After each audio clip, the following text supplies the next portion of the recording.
Ye Watchers and Ye Holy Ones by Rafaela Framos. Read by Rafaela Framos. Chapter 7.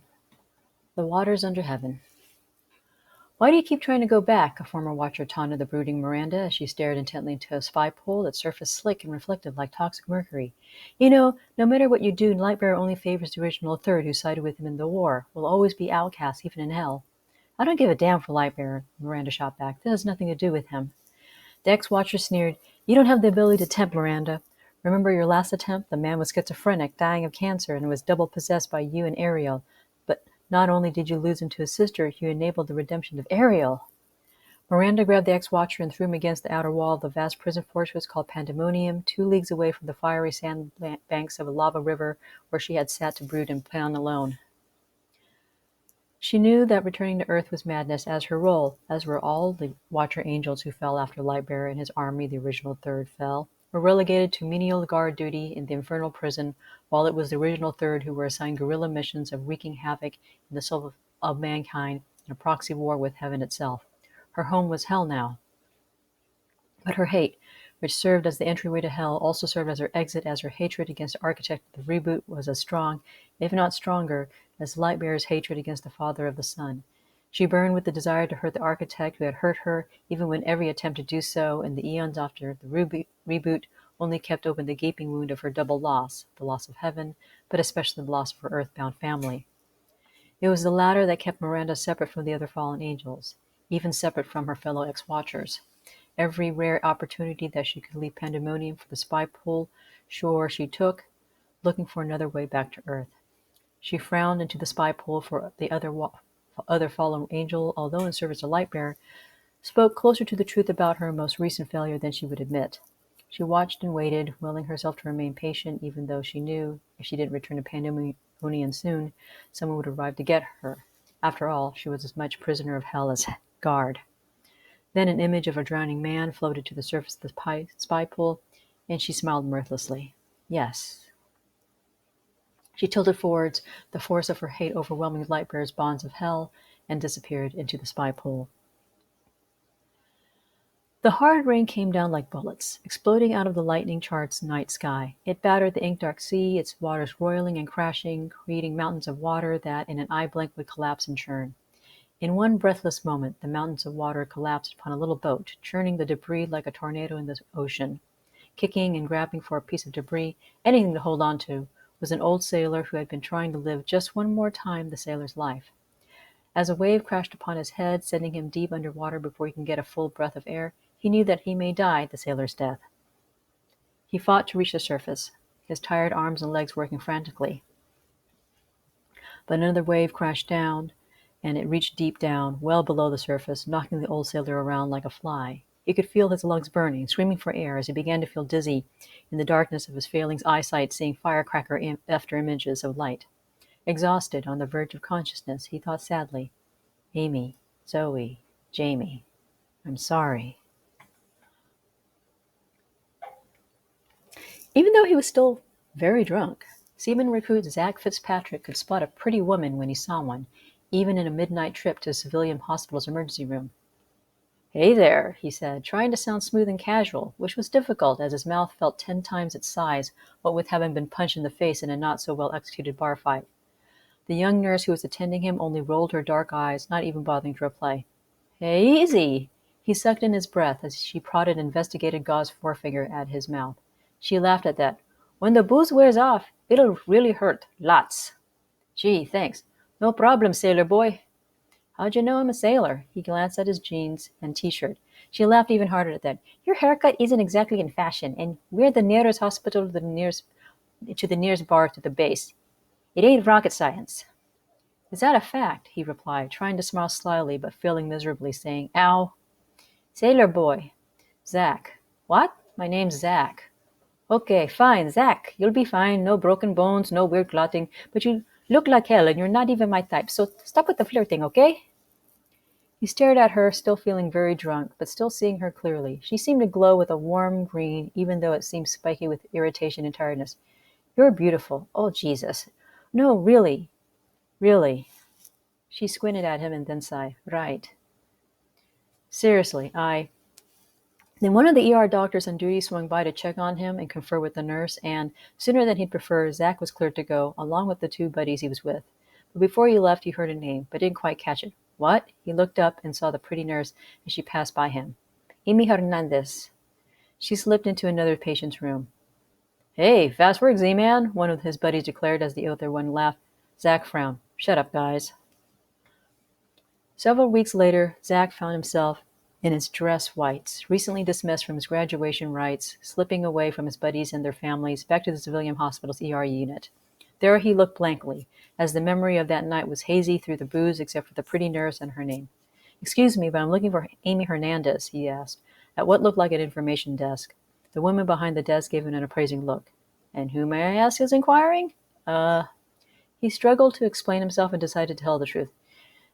She treated me when I was here a few weeks ago. I was an ass, but she was kind and told me her name. My name is Zach Fitzpatrick, and I just wanted to say thanks before I left. Huh. She decided to believe him. She's on her lunch break, cafeteria. Here. She pointed at a map. Thank you, ma'am. After carefully negotiating the maze of corridors, Zach arrived at the cafeteria, mostly empty as it was 3 p.m. The look on Amy's face when she saw Zach approach her table was unreadable until she opened her mouth. You clean up good. He laughed nervously. I didn't forget you. Obviously. She pointed at an empty chair across the table and saw him sit down. She glanced at his sleeve. E3. Well, ambitious are we? She smiled at his surprise. Nearest hospital to the nearest bar to the base, remember? Oh, right. He suddenly felt awkward. Okay, look. I just wanted to thank you for putting up with me back then and to say I'm sorry. Well, wonders never cease. Huh? You're the first man who's ever apologized to me for being a chauvinist pig. Even the doctors won't do that. She looked at him anew. Okay, I've decided that you're not a creepy stalker. Oh, gee, thanks. So, Mr. Zach Fitzpatrick. So, Mr. Zach Fitzpatrick, where do we go from here? He suddenly went blank, so he said the first thing that came to his mind. Can you be my pen pal? The cafeteria lunch lady who had been eavesdropping burst out laughing. To Zach's great relief, Amy wasn't. Sure, she said, shrugging. What harm can it do? 1 year and 3 duty stations later, when Amy met Zach at the altar, her wedding dress as white as the groom's uniform, he leaned in and whispered, Do you think this counts as harm? She laughed in reply. Zach loved being a sailor and a husband, but nothing prepared him for being a father. His own father left him and his mom when he was young, and he didn't even have a father-in-law as a role model, as both Amy's parents died when she was a teenager. So when he held his firstborn, his baby daughter Zoe, for the first time, he felt a prickly sensation between his eyes and the back of his neck, which, joined together, made him want to laugh and cry at the same time. Oh my God, he thought as he bore this attack of overwhelming love. What did I get myself into? 2 years later, when he held his son Jamie for the first time, the attack of love was so strong that he felt his heart would explode, and that strange sensation of being all-powerful yet absolutely scared shitless hit him on top of everything else. Being away 9 to 11 months out of the year from Amy and the kids didn't help in getting used to these powerful paternal feelings, and when he came home on leave, he'd always be shocked and saddened by how big his kids were getting, by how many milestones he had missed, even as he would hide those emotions by being fun dad. But he couldn't hide them from Amy, and one Christmas, after the kids had opened their gifts and gone to take a well-earned nap, she pulled him aside in their bed and said, Zach, stop it. Stop what? Stop feeling guilty. He opened his mouth to protest, but then closed it, for that was exactly what he had been feeling ever since the kids were born. Zach, I married a sailor, and I knew then what that meant. Zoe and Jamie were born in a Navy family, and that's all we've ever known. That means you married a woman who's strong enough to be a Navy wife, and you have kids who miss you when you're gone, but now their daddy is a hero, protecting them, their mommy, and their home. So she pulled him to her level so he could be eye to eye. Stop mourning that 9 or 10 or whatever months you've lost with us and start living with us here and now. You hear me? Yes, ma'am. Good. She lay down on their bed, smiling. Now, let's not waste a good nap. He laughed, but quietly so as not to wake the kids. Yes, ma'am. And for a while, everything was perfect. And then suddenly, it was not. On another leave, when 6-year-old Jamie and 8-year-old Zoe were down for the night, Zach sat heavily before the kitchen table, staring at the rivulets of condensation of his half-drunk beer bottle as Amy's voice cut in and out of his consciousness. "The second phone call from a school this month," Amy said. "Something's not right with Zach. They think it's autism, but when he's home with Zoe and me, he's fine. But away from us, he's silent and won't really interact with people. His teacher says he's obviously a smart kid, but kindergarten is also a lot about social skills, and he's not doing them." "Is he hitting any kids?" "Well, no." "Is he yelling or screaming or disrespecting his teachers?" "Well, no." "Then I don't see the problem." "Zach, stop staring at your damn beer and listen to me." He looked up at his wife, who was so frustrated that she was near tears. "Our son isn't a bad kid, but he's not a typical kindergartner either. It's like he's suddenly angry at people, Zach." He inhaled deeply. You're right. He took a long drink from his bottle. "I'll talk to him tomorrow." The next day, when Amy and Zoe went on base to do some shopping at the exchange, Zach took his son out for a walk in the nearby woods. The season was starting to turn, and their feet crunched on newly fallen leaves as Jamie watched out for acorns and squirrels. Zach watched his son, still a little guy in sneakers, jeans, and a flannel shirt, and looking so much like Amy with his dark hair and piercing dark eyes. But the creeping fear that he felt last night had remained as he prayed that his son did not take after him on the inside. "Hey, Jamie?" "Yes, Daddy?" Zach's heart beat hard as his son's reply pulled him back to the hospital room when he first held Jamie and felt the dual attack of overwhelming love and fear. "Jamie," he said, and he was now squatting down in front of his son so he could see his son's face. "What color do you see in me?" Jamie stared at him in surprise, but then started to cry in relief. "You're blue and green, Daddy. You're always blue and green." Without a word, he hugged his son, letting him cry until he had calmed down. Zach forced himself not to shed tears, even though he knew Jamie would be able to feel and see them in his deepening blue. After a minute or two, when the little boy's tears turned into sniffles, Zach pulled away. "You're blue and green too, Jamie." His little boy stared at him. "You see it too?" "I do. But my teacher says I'm being funny. I'm making it up. The kids in class tell me I'm making it up too." He frowned. "I hate them." "Jamie, don't say that." Zach looked into his son's angry dark eyes. "Don't hate them just because they can't see what you can see. Most people don't believe what they can't see." "That's what Zoe says." "Does she?" Zach asked, surprised. "Well, your sister's right. But Zoe doesn't believe it either.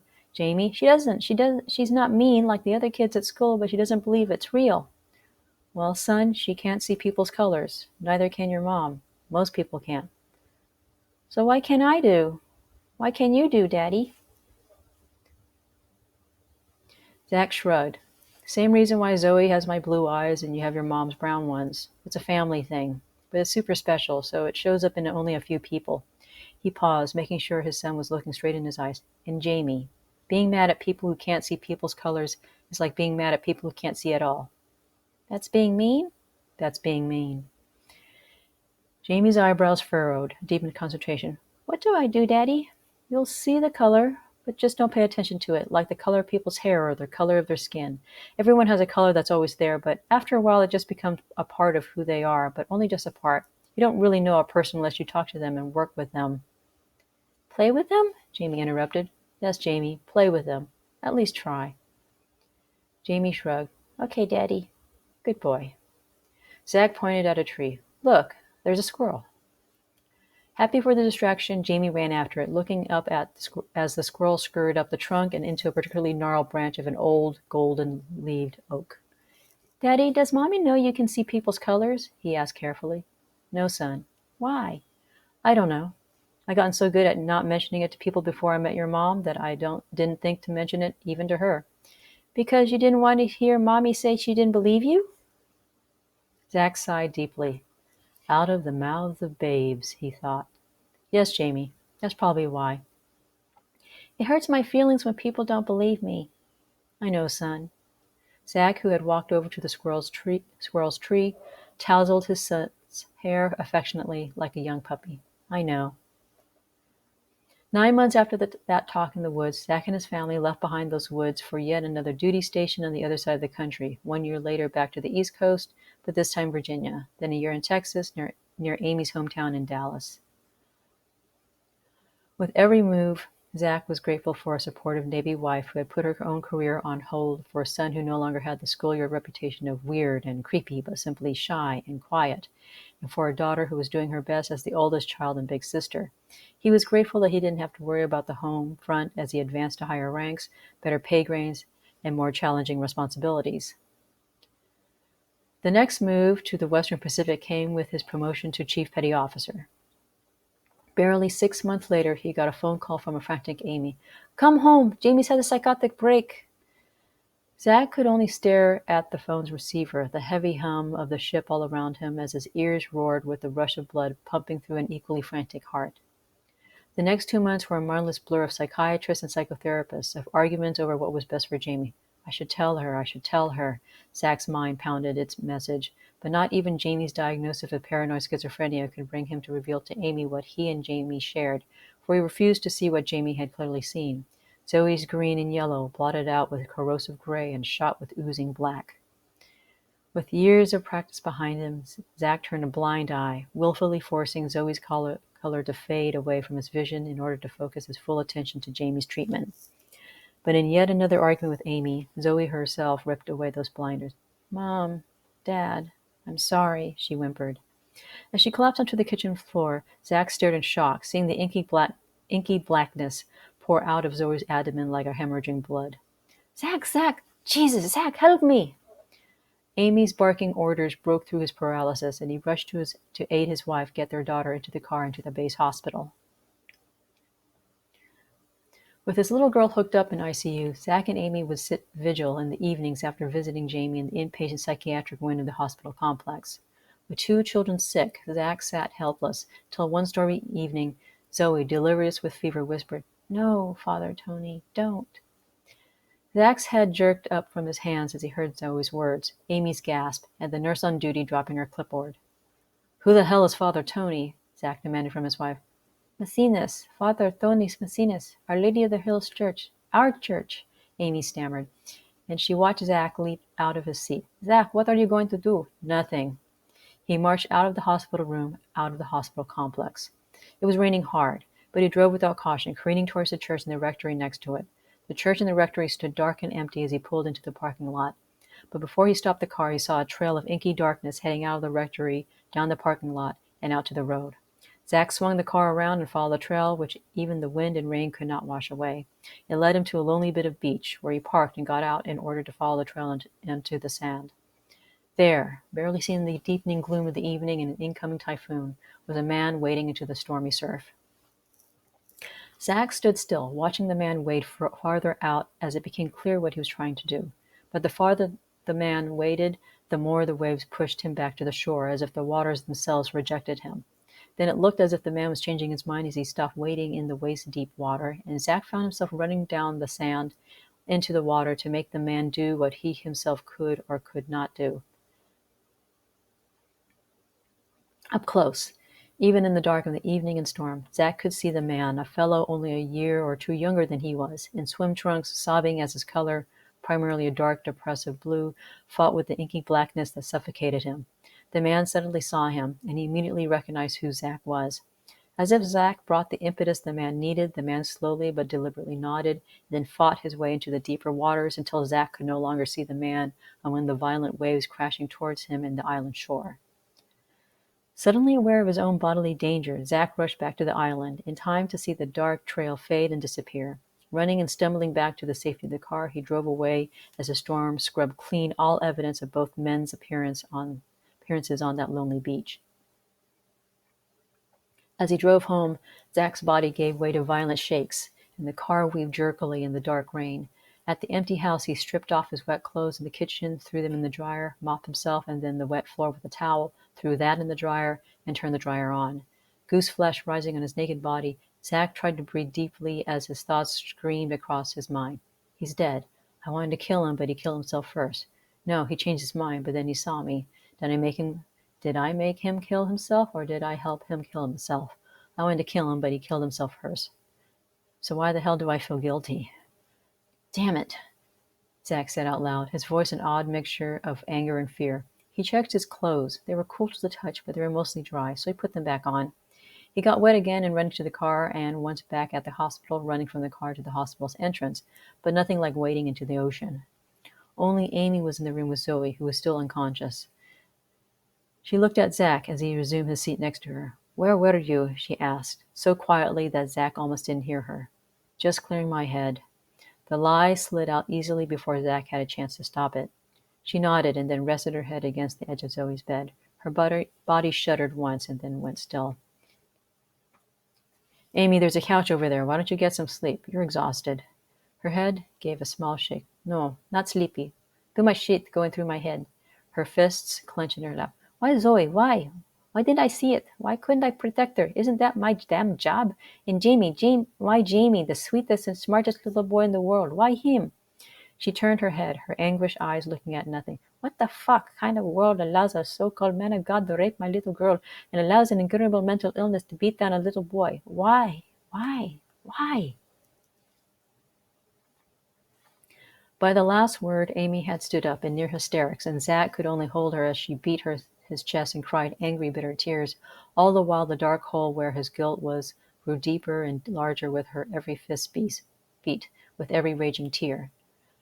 The next day, during the clear day after the storm had passed, news spread of the priest's body found washed up around the rocky outcroppings of Rhodey Point, which the police ruled as an accidental drowning.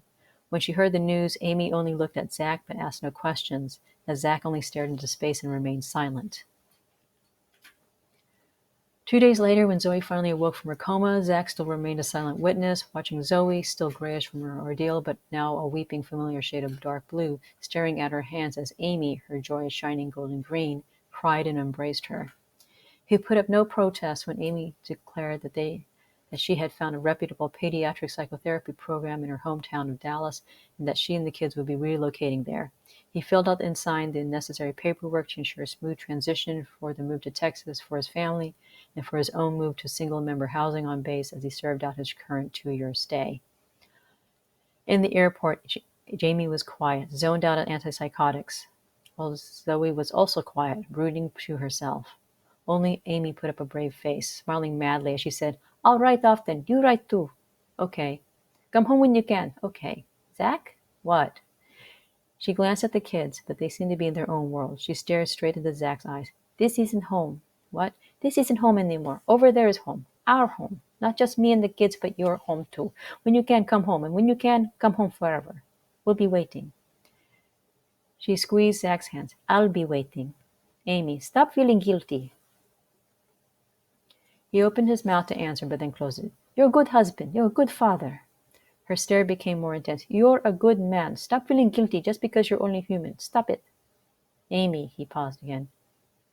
"Amy, I'll try." "Okay, then." She released his hands and wrapped her arms around his neck. Not caring that their kids and complete strangers could see, she stood on tiptoe to give a long farewell kiss. For Zach, it was a kiss that reminded him of their first kiss, that reminded him of those stolen opportunities when he would be on leave and the kids were asleep, that reminded him of why he fell in love with Amy in the first place.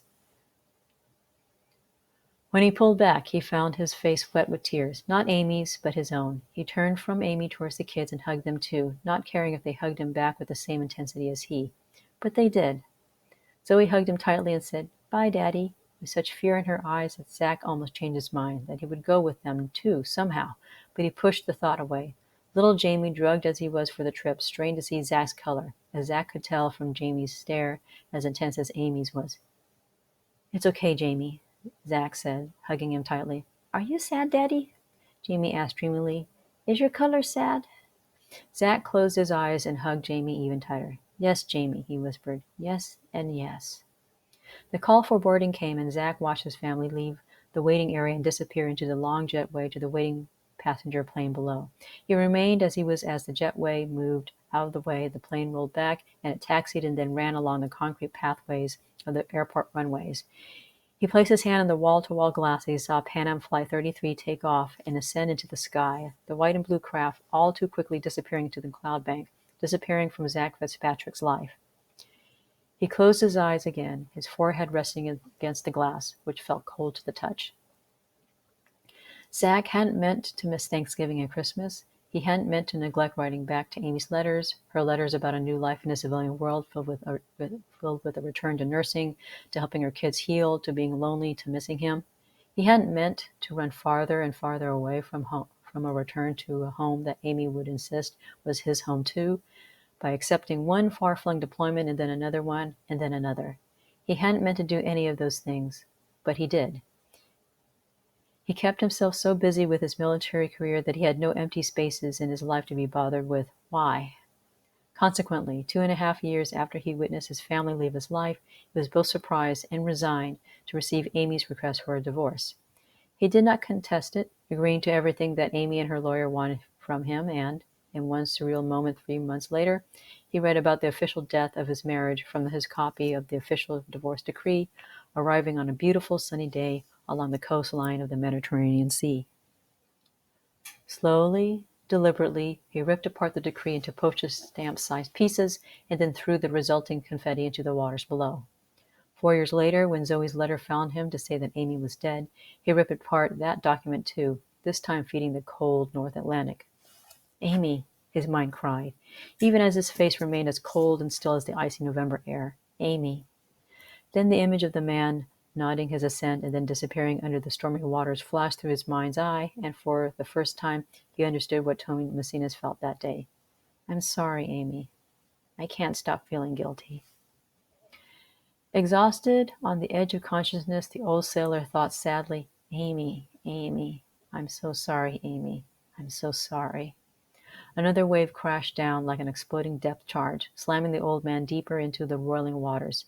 This time he stilled his limbs. This time he stilled his breath. This time he let the vast sea take him to wherever it would take him. He was slipping away.